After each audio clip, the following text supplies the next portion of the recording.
Hey guys, what's up? Back in a man here, back with another video. And today we're going to be going over how to reach Contender League and Arena Chapter 2, Season 5. First thing we need to go over are the landing spots. If you're not too sure about competitive and you've never really done it, you might want to go somewhere on the border like Craggy Cliffs, Steamy Stacks, or places like that around there. But if you are confident about arena, you've been doing it for a while, you've already done a lot of competitive, you think you can handle it, I would recommend going somewhere in the desert area, like the more middle-ish of the area. And yeah, that's all it for the landing spots. And you might want to try to find a good rotation spot for it so you can get max builds, good loot, and good heals. Next thing we need to go over is how you take fights. Taking fights is important in arena to pick fights you want to take or to pick fights you don't want to take. Because it's not like solos where if you die, it's not a big deal. Because in arena you can lose points, so you have to know when to push fights and when to not. One time you need to push fights are when two people are fighting and you see someone gets hit. If you see someone gets hit when people are fighting, then that means you should go in and take that kill for the points. But then when it's someone just walking around, and if they actually show that they have builds, they can do stuff, you might not want to take that fight because it shows that you might be losing points in that situation. But if you're in a lower division, like Division 1, 2, or 3, you might want to push fights anyway so you can get up to points faster. The last thing we need to talk about, or the next thing, is we need to talk about what loot you should have.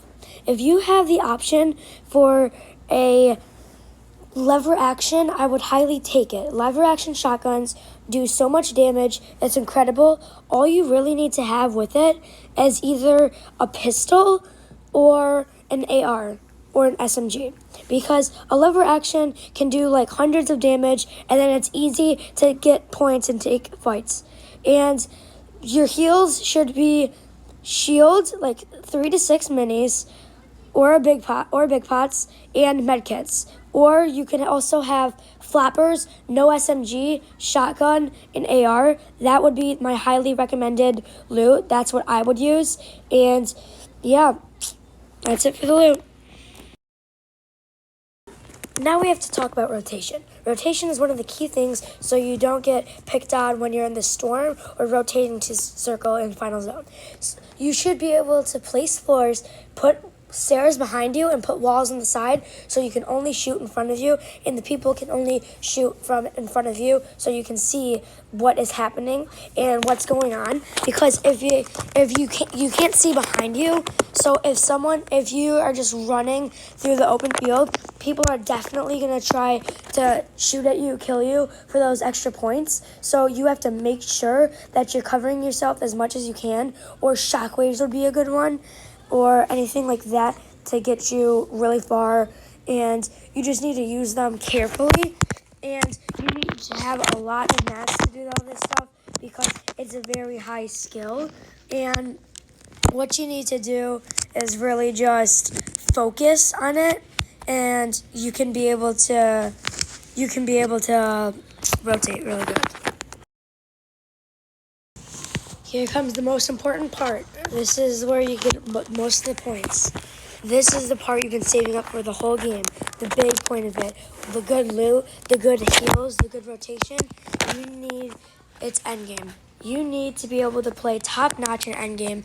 That's the most important parts of the game, is endgame. Let me just break it down to you real quick. Endgame is where there's 20 people left in this really small circle. And then everyone's shooting, it's nonstop. Everyone's in their builds, they're rotating with weird, a bunch of builds. And you need to know how much heals you need, what you need for endgame, the loots, and how to rotate for endgame, and when to pick fights in endgame. To pick fights in endgame, really, if you see someone just running around in endgame in Final 20, go for it. Kill them. Just shoot at them, start building, shoot at them. you're good. Like that's really all it is for that. If people try to get into your box, edit them out, kill them. Then when you need to rotate, I don't care if you use all your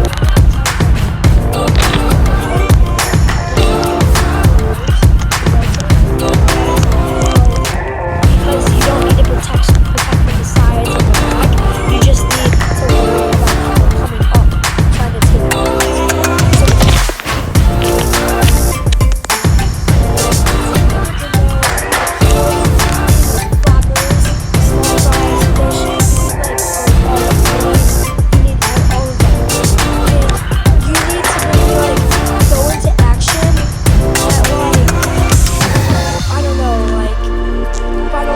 That's when you start getting a bunch of replacement points.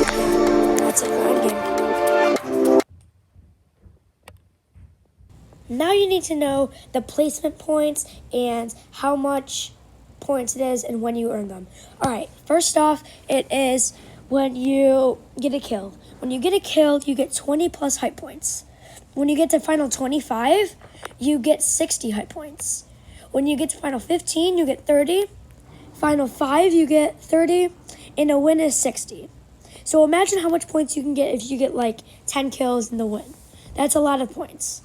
And then when you rank up to Division 2 and 200. When you get 250 points, Division 3 is 500.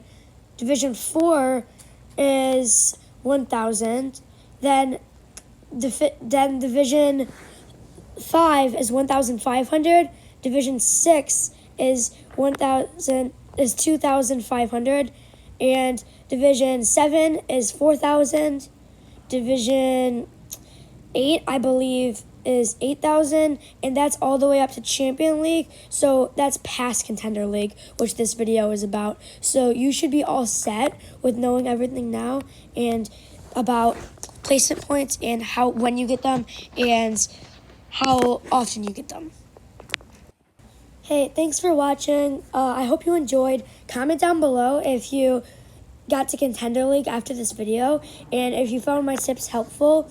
And make sure to subscribe, like, and turn post notifications on so you get alarmed every time I upload a helpful video, funny video, or anything like that.